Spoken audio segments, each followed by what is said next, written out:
Hi, everyone. Welcome back to TLL Talk. I am your host, Sandra, and I am so excited to share with you this brand new series that we're starting today. It is our Spring Awakening series, and it is going to be amazing. It is a new day, a new you, and we're just so excited for you to be a part of it.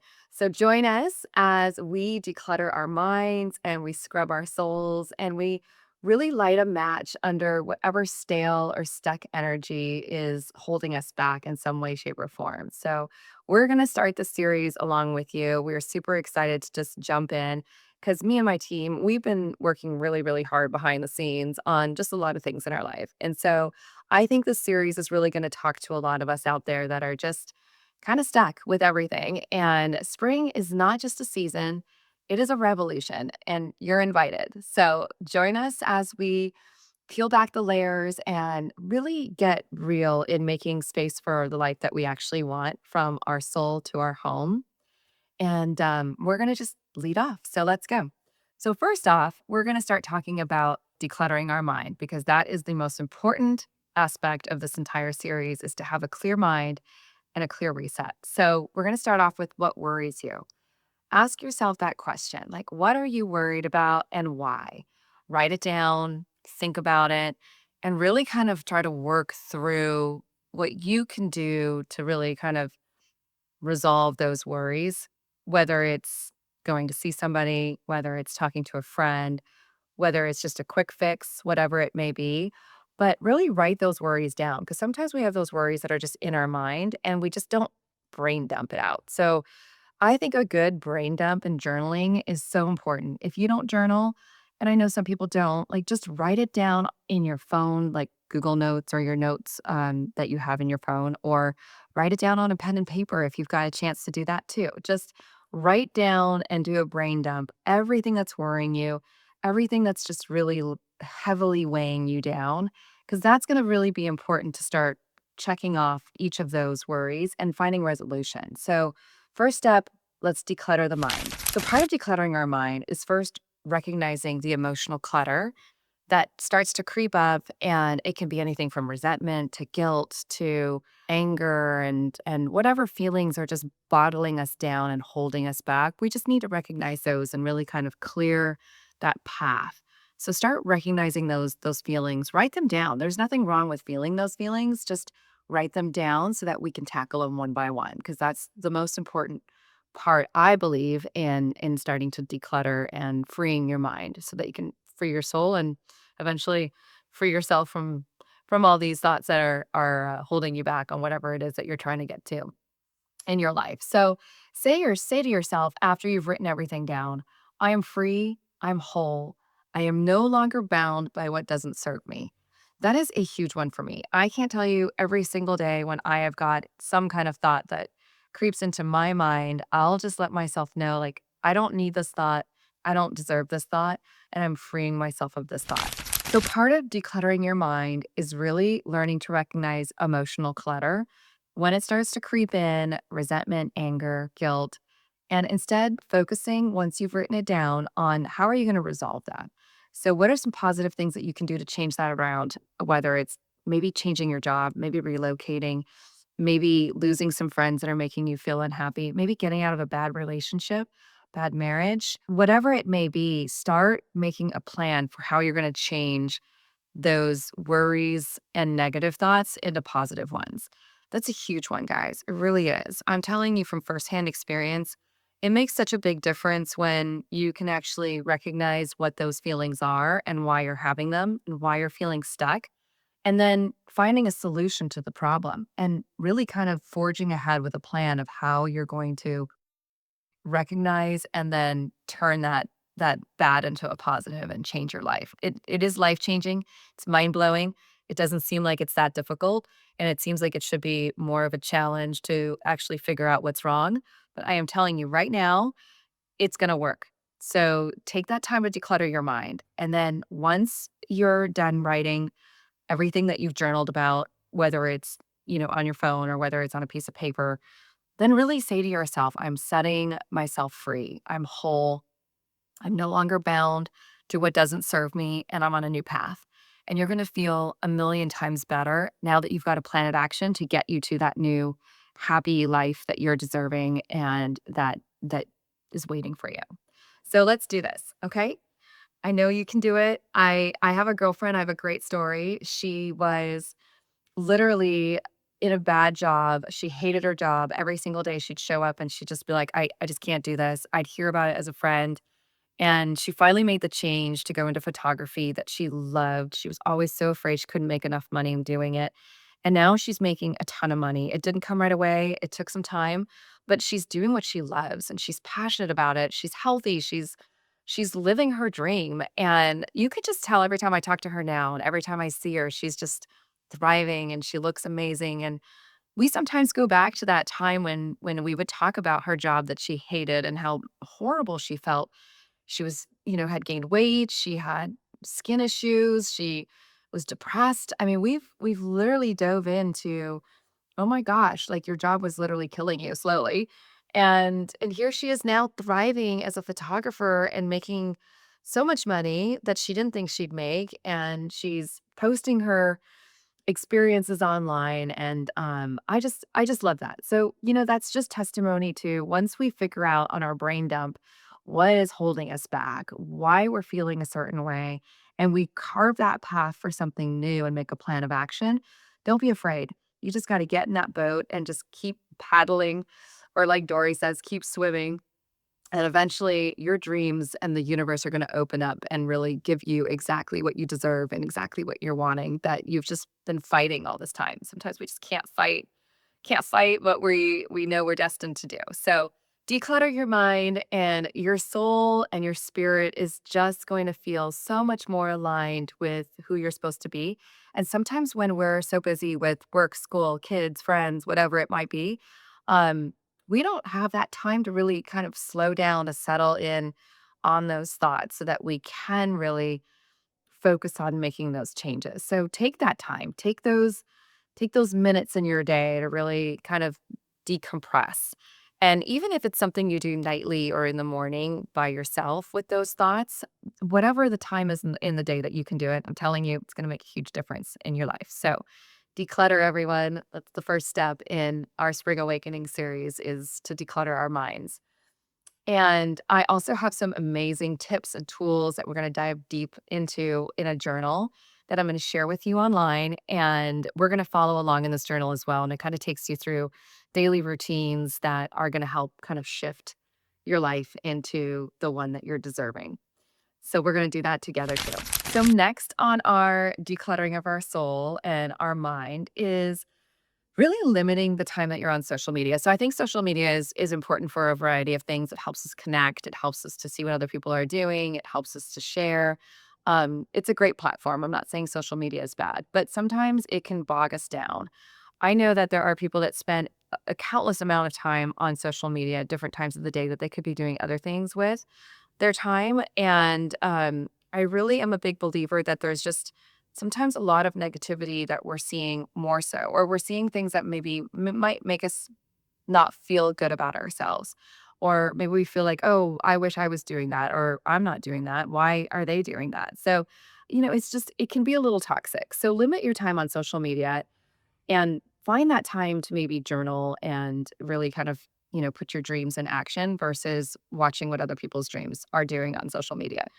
And next off, I would say if you're, obviously not going to cut off social media entirely, but just maybe kind of pull back a little bit so that it's not something that's a focus, 2 times a day, 3 times a day, or 4 times a day. Maybe you just look at it once a day, or maybe just a few times a week. So it's not so overwhelming. And I would say unfollow 5 or 6 friends if you could. I mean, I don't know if you're anything like me and everyone else in the world, but there are so many people on social media that are just so toxic right now, that are just throwing out all of their beliefs and, all the things that they're wanting to share and just kind of trying to stuff it down your throat. And I'm a big believer that if it's toxic and it's something that's not making you feel good about yourself, and that friend just keeps reposting whatever it might be that's bothering you, unfollow them. They don't need to know you're unfollowing them. You just need a break from them. You can always follow them later, but just take a break. It's going to help you, I swear. And then saying no to things that just don't align in your day or in your week or in your month or whatever it might be. There are so many times in our life that I feel we overcommit. We want to do so much. We want to please so many people, whether it's work or family commitments or school commitments, whatever it could be, friend commitments. Just start looking at maybe taking on less. So maybe look at all the different commitments that you've got. Maybe look at all the invitations you have and maybe just pick some of those that you really feel to be important and then kindly just say no to the ones that are not a good fit for now so that you can start kind of your rebirth and of calling spring kind of reset, right? Okay, so that's what we're going to do. Then start a new morning or evening ritual. So I know in the middle of the day, we are all bogged down, we are busy, we are running around, but there is nothing better than starting your day with a ritual. Personally, for me, I just love to just have my time in the morning just to kind of read and write kind of what inspires me, affirms me, makes me feel like, okay, today is the day that I'm really going to feel empowered. And then I write down what I'd like to do today and how that's going to look and just write a daily affirmation. And then at night, I love to just wind down with a glass of wine. It's just me. And I again love to just take time to just sit and just kind of digest the day, like what happened. I look at what I planned for the day in the morning and I look at it again at night and see where did I go? Where did I get in achieving some of those goals? Or how do I feel at the end of this day? And I was not a big journal person. I was not really someone that took a lot of time to pause. And I feel like in the last year, I have made some really big strides in doing this for myself, and it has helped tremendously. It has helped calm the noise. It has helped just make me feel a little more in control of my life when sometimes your life is not in control. So do that step if you can, whatever that ritual may be. It could even be going out and taking a walk in the morning or at night. It could be making sure you hit the gym in the morning. It could be gardening, whatever it could be. Just make the ritual your ritual. You don't have to do my ritual. You don't have to do someone else's ritual. Just do a morning routine that's going to feel really good and empowering for you. And, exercise is a great one too. Like working out is important. I literally always have been a person that works out and plays tennis and golf. So I'm very active. But as I got busier with work, I felt like I was always finding an excuse to not do those things, that I didn't have time for those things. So now if you start penciling in some of those things that you love to do, you're starting to change that routine. And that feels good. Like if I pencil it in, I'm playing golf today. I'm playing for an hour or 2 hours. I'm just going to hit the driving range. Or I'm going to go meet a friend for coffee today. And you pencil that time in, you will make that time. So if you time block it, you'll make the time. If you don't time block it, you're going to find an excuse, if you're like me, to just find something else to do or something else just takes over and you get busy and then, there goes your day, totally different direction than you had planned it. So put it down in writing, guys, what you want to do in your day and really time block it out so that you don't have an excuse to go back and say, "Oh my gosh, I wanted to golf this morning when I woke up and now I didn't," or "I wanted to meet that friend for coffee," or "I wanted to work out and now I didn't." And, instead, you're really gonna push yourself to doing those important passions that you wanna do to make your life feel fulfilling. Because at the end of the day, we're not all about spinning a wheel like a rat, working and taking care of children and household and everything else that we're doing. Like, take that time to really do the things that you love. You're gonna feel a lot better about it. So the third part is going to be really coming up with an affirmation for spring. So this is an easy one. If you've ever had an affirmation or you don't know what an affirmation is just something that resonates with you. And it can be a sentence, it can be 2 words, it can be 3 words. For me, it's this spring, I create space for peace, purpose, and presence. And I tell myself that daily, and at least until spring's over, and I'll figure out another affirmation. I also have other affirmations. But again, mine is the spring, I create space for peace, purpose, and presence. And if you just repeat those affirmations that you've created for whatever the season might be, that is just empowering in itself. Just makes you feel like, okay, I've got purpose. I'm doing good things today. So find your affirmation. Find your affirmation, whatever that affirmation might be, and write it down. Have it on your phone. Maybe pin it up on a vision board if you've got one. Just have it there for you. Another one I love that we're doing and so fun. So create a spring declutter playlist, like just a new one. Spring declutter playlist. That's what it's called.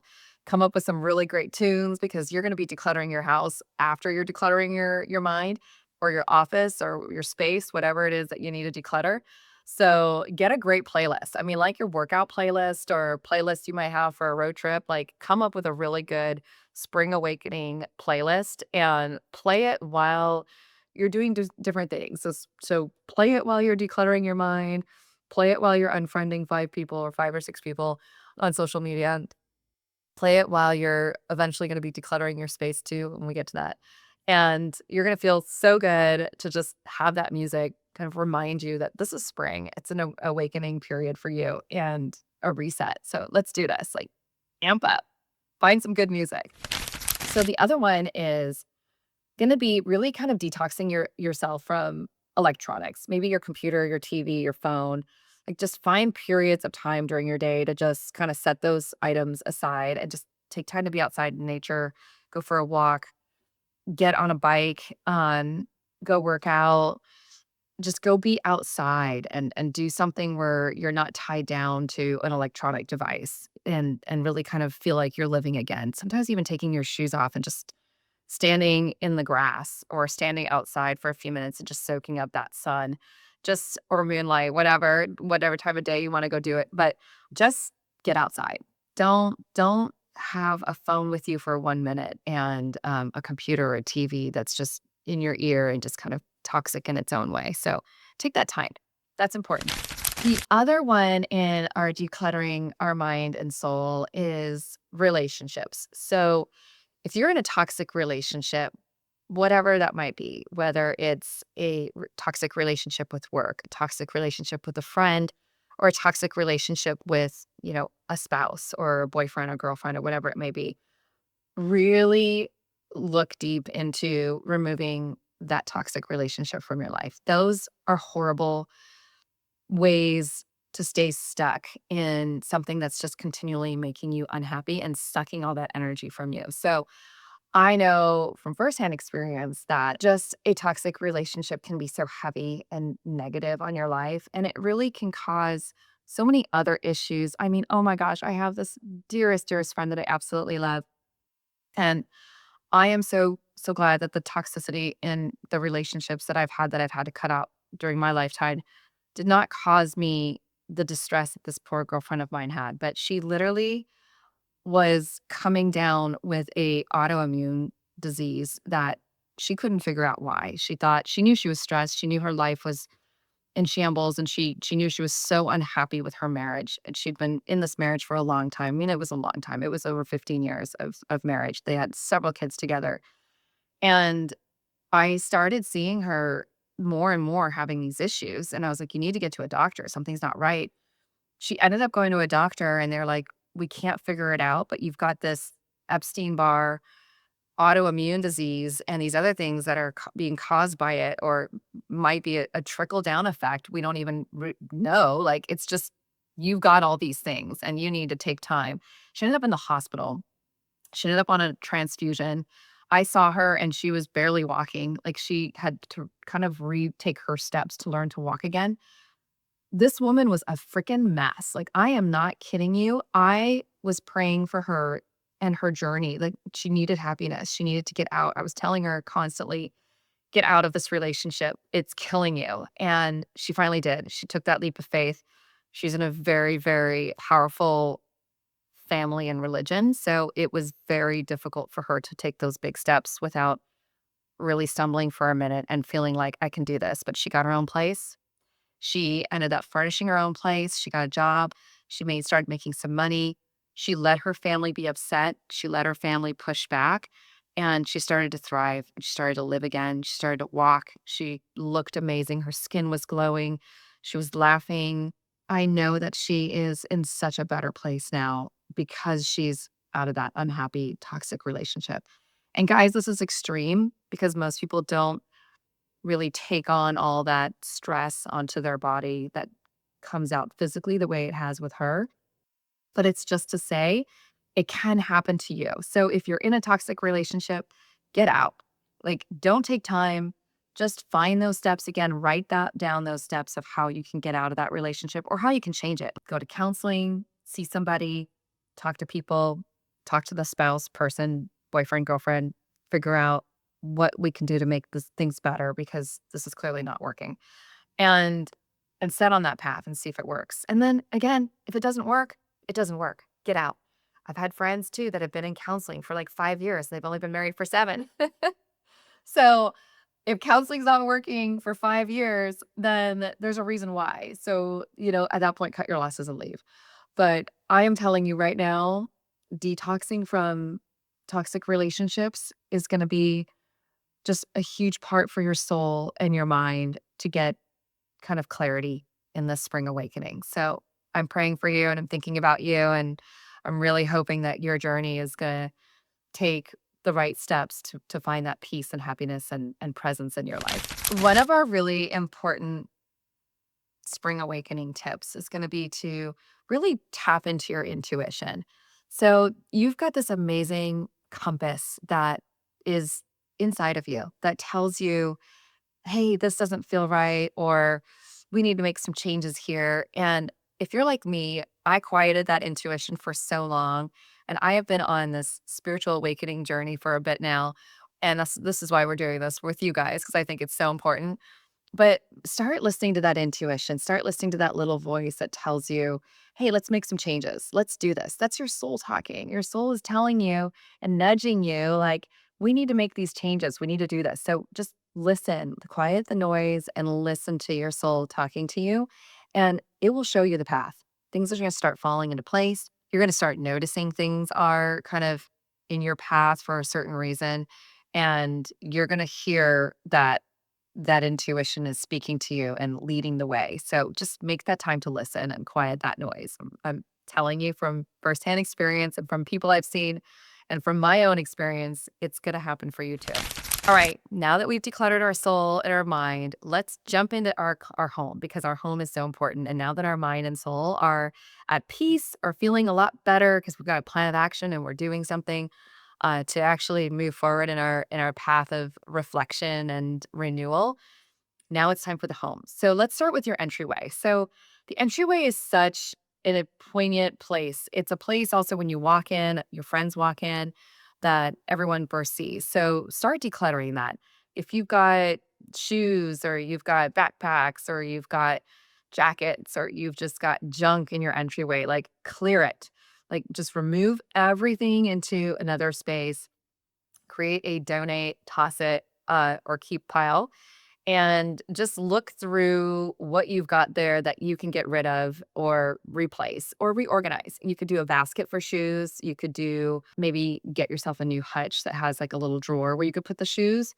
Maybe you've got a mudroom that you've can hang hooks and start hanging jackets. I just think organization of an entryway is just going to make you feel so much better about yourself walking into your home, but it's also going to make your guests feel really comfortable walking in and not stepping over backpacks and books and jackets and everything else that can end up or sporting equipment or whatever is just sitting in your entryway. Just clear that space. So that's the first step in decluttering your home is your entryway. Same thing with outside the door. So outside of your entryway, like look what's there. Like clean it up. Maybe it needs a nice cleaning of your door and wiping down the dust and the cobwebs. Maybe it needs some cleaning of the glass if you've got glass panes or putting some new flowers or a new plant outside so that when you walk in or a doormat, I mean, that's easy. Just make that space inviting for you and for your guests and whoever else is walking into your home and into your entryway so that that space is just feeling really nice and decluttered. Again, it's spring, guys. We're decluttering. We're just start new. Let's do this. So let's go room by room. So once we go in through the entryway, whatever is your next space, whether it's your family room, your living room, look around. If there are things that do not make you happy, again, put them in the toss, donate, or keep pile. It doesn't matter if it's your furniture, your rug, your books, your paintings. Maybe you've got old dated photos that you need to switch out. Maybe you need to switch out your lamps or whatever else is in that space. Just look around and just take a minute to take it all in. you've been living in the space for a while. You're in and out of that space all the time. So sometimes you don't even recognize, like, oh my gosh, I've got this book that's been sitting here for like 5 years. Maybe I should do something with it now that I'm really not reading it and it's not serving its purpose anymore. And I'm a big believer that you can repurpose. And once you repurpose something, you can always go out. And the fun part is to go bring something new in that's going to make you find that joy with whatever that piece is. So whether it's new artwork or whether it's you maybe some new couches, just donate the old ones that are not serving you. It could serve someone else differently because everyone's energy is different on how they receive and accept things. But if it's not serving you and it's not making you feel good, then toss it, recycle it, donate it, or keep it. Maybe just throw in some new throw pillows and to make it really pretty. I'm not a believer in chucking everything away. But maybe get some new pillows once you let go of some other things, and then also get some new blankets or new throws, new picture frames, new artwork. Like I said, this is not about just getting rid of stuff. It's about kind of minimalizing that space so that it really feels good and it's serving you a new purpose and giving you joy. So whatever that might be, do those things. Like walk around that room and really feel that room and feel like how you can make this room better. And we have some amazing, amazing products at our store at the Lifestyle Lab, from pillows to rugs to throws, adding candles and home decor. So again, if you donate items, come shop the store for new. It's going to feel so good. I know that for me, whenever I bring something new and I've given something away, I feel just revived. It could just be a candle or it could be just some new pillows on my couches. And I feel really good about myself and feel really good about the space that I created that's making me feel joyful. And sometimes little things can make us feel really good about the space again once we make a couple of those changes. So go room by room. So once you've left your family room and your living room and we've done your entryway, then go into your bedroom. Oh my gosh, we spend so much time in our bedroom. Make sure that you clean your sheets for sure. Maybe get some new sheets, maybe get some new throw pillows. Um, dust the window sills, clean the windows, just pull the bed back, underneath the bed, clean. Maybe you need a new rug in there. Maybe get rid of what you've got that's in there that's not making you happy. Maybe paint the walls. Paint can go a long way. We have a segment we're going to do on paint and paint colors that I can't wait to share with you because paint can change your mood so dramatically. It's incredible. So maybe paint your room, paint your bedroom a new color to make yourself feel really good. And maybe it's time for new furniture in there. Maybe your furniture is old, it's been handed down, or maybe it's just not making you happy anymore. Sell the furniture you've got, make some money, and buy some new furniture and just completely redo your bedroom in a way that you're gonna feel really good about it going in every single evening to, like, rest after a long day. Another thing is you could stain. I have stained my bedroom set several times, and it just makes me feel a lot better, makes me feel like I've got a new set even though it's the same bedroom set, and it's amazing what staining can do to just make your bedroom look brand new. Bring in some candles, bring in some books. Again, minimalize your room. Just get rid of the clutter, do the toss pile, the donate, the keep pile. There could be things that are in your drawers, in your nightstands, maybe in your dresser. Just start opening up every single drawer, put everything in one big pile, and then just start sorting through. And again, play your playlist. Like, have your playlist going with your music, get the family on board, bring friends over, like, open up a bottle of wine, get margaritas going. I don't know, just make it fun. Like, you don't have to have this declutter, spring awakening, reset be a burden to you. Like, make this fun. Make this a real new start for you. Next, I would say is your bathroom. So your primary bathroom, that just seems to be the place where everything just ends up dying on the vine. So I would say, like, make sure your countertops are cleared off. Again, take everything out of those drawers. You might have old shampoos, old soaps, old makeup. Like, makeup should be switched out every 6 months or so. Like, I know I found makeup when I went through my drawers that I've had for, like, 2 years. I'm like, "Oh my gosh, what is this still doing in here?" Or creams, I mean, creams that we have that we've held on to from God knows when we purchased it. Shampoos, sunscreen, like, all those things, like, if they're expired, toss them. If it's something that's, you've never used, never opened, maybe see if a friend or a child wants it and, put it in a nice little basket and be like, "Hey, I've got these and make sure it's not expired before you give it to them. But just repurpose it. And then again, if you threw out so many things, go back out and maybe replenish a few things for what the ones are that you tossed. So once you've decluttered your bathroom and you're now finding some new space, then it's okay to go out and get some new things to fill the space up a little bit. But again, this is a minimalist lifestyle that I really want you to adopt because it's part of decluttering is not having so much that you're holding on to. I always feel like as a designer and also a real estate agent, I have been in so many people's homes and I can't tell you how many times I have just seen closets and bathrooms just overflowing stuff. And I'm like, there's no way you're wearing all this stuff. Like, can you even sift through to see what you want to wear? How can you even sift through your drawers, see what you want to like put on, whatever it might be, lotion, makeup? So minimalize, people. Like, you don't need all that junk. You don't feel guilty for donating it or tossing it. Just maybe say a little prayer. Maybe be like, I am giving this to someone else. This is going to serve someone else and make someone else feel really happy. And I am letting it go with purpose. And maybe that's going to make you feel better about holding on to it. Because sometimes we hold on to stuff because we're holding on to other things in our life that we can't control. So we're going to control stuff. But once you start decluttering and removing clothes that aren't serving you and all the things that are in those drawers that are just sitting there taking up space, I'm telling you, you're gonna feel really good about yourself. It's gonna look a little empty and strange at first, but it's gonna look good, I promise. And it's gonna feel really good too. So go room by room. I mean, I want you to hit up your kitchen, open up all those drawers, your pantry, again, expired food in the fridge, in the freezer. We're going to have an amazing blog that follows this podcast that's going to lead you into each specific room. It's going to give you organizational tools and organizational options in terms of baskets and bins and glass storage and eco-friendly and sustainable items that are really going to help your home feel better, but also help you stay more organized as we're removing everything. So again, go through every single space in your house, the closets, the garage, the attic, the pantry, the kitchen, the office, the kids' rooms.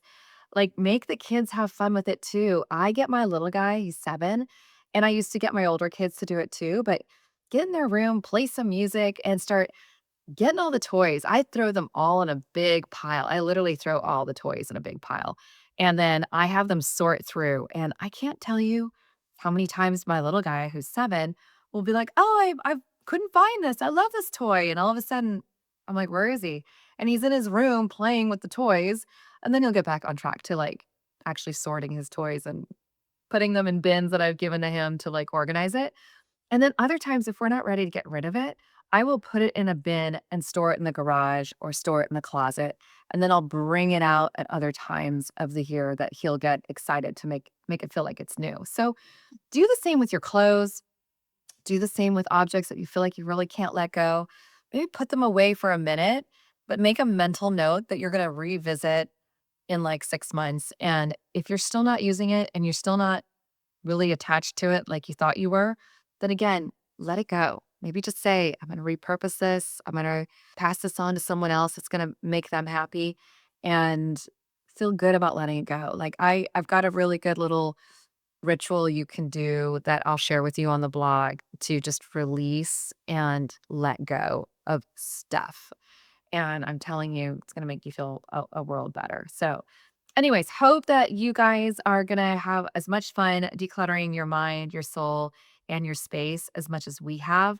I'm kind of in the thick of it. I've gone room by room. You don't have to do every single room in a day. Like, that's not what we're saying here. But go room by room in the next, 3 to 4 weeks where you can really tackle a space, maybe each day or each weekend, but get through it. Like, make the plan to definitely go, each space is gonna be clutter-free and minimalist by the end of your decluttered reflection that you're doing. So while the series is going on, you can declutter each space. Like, don't feel like you're just a need to do a marathon and get it all done tomorrow, but just take your time and start on the inside of your home, work your way outside, whether it's your patio, whether it's your shed. Just make sure that you're taking the time to do each space individually and you're not rushing so that you really can feel like you're taking a moment of decluttering yourself while you're decluttering that space and get the whole family involved. And I'm telling you, it's going to make a world of difference and it's not going to take as long as you think it's going to take. All right. I hope that today's podcast has served you well. I hope that it's given you some good tips. I hope it's made you feel really good about our Spring Awakening series and what's to come. And I can't wait to see you next time. So thanks for joining us and have a great day. Guys, you're not going to want to miss next week's episode. Stay tuned. Now that we've decluttered our mind and soul and our home, and we are really cleaning things up for the spring, you are not going to want to miss next week's episode. We are going to dive into manifesting your dream life and how to stop wishing and start creating that reality you truly desire. And it is such a special and amazing episode because I can't tell you enough how much it has changed my life and also others kind of in my sphere. And I want to be able to do the same for you. So stay tuned till next week. Until then, I wish you all the best.